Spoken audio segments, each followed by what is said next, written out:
هيدا الحي، هيدي الكفيه. هون كبرت وتعلمت الطبخ من جدي.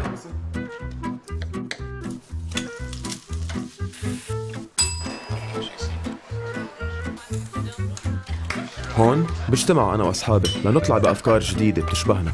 نحن هون تنعمل برين ستورمينج ونلاقي حلول لحيالله مشكلة بتواجهنا. هدفنا نخلق كالتشرال هاب، مطرح يجمع الارتستس والانتربرينورز بخليهم يرتاحوا ويعملوا اللي بدهم اياه.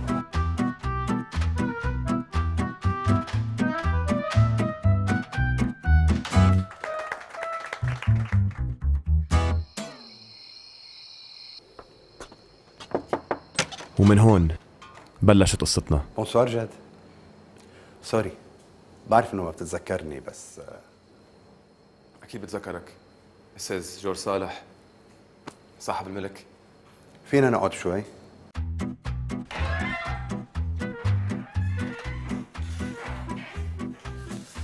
تفضل. عذبتك. ولو كل ما فوت على قهوة بترجع لي الذكريات، بتذكرك انت وصغير كيف كنت تركض وتبرم وتدور بهالقهوة، كنا نخاف توقع عليك الصينية. ما بعتقد بتتذكر القهوة هاي فتحها بيي، هو جهزها بإيده. وقتها بيروت كانت حلم، ولك ما فيك تتخيل العالم اللي كانت تيجي عليه. جدك كان أول موظف، يعني شريكه لبيي وإيده اليمين. مشان هيك بيي عطيه المحل، وثق فيه، عارف إنه رح يكون قدها. أستاذ جورج، اللي عم بحاول أقوله هالقهوة ما إلها مستقبل. هاي القهوة صار في كتير القهاوي مثلها غيرها.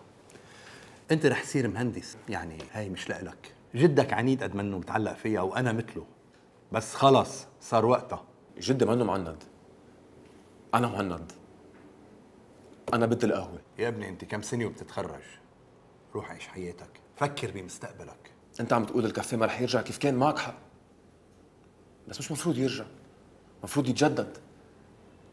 عم تقلي عن كل هالزباين والعالم اللي كانت تجي، أنا رح ردهم. أعطيني الفرصة. بس جورج كان عنده خطة تانية. صباح الخير استاذ خالد. اهلا، تفضل. نزار بالاخلة. هاي اخرتنا؟ جدو؟ شو؟ نورت. تمام حبيبي؟ ماشي الحال؟ شو موظف جديد؟ ابن عمي رامي ساعدنا بالمحل. شو جاي بالبدله اليوم؟ مهمة رسمية، بدي منك تمضي لي سند الاستلام عمو معروف. سند استلام؟ جدة؟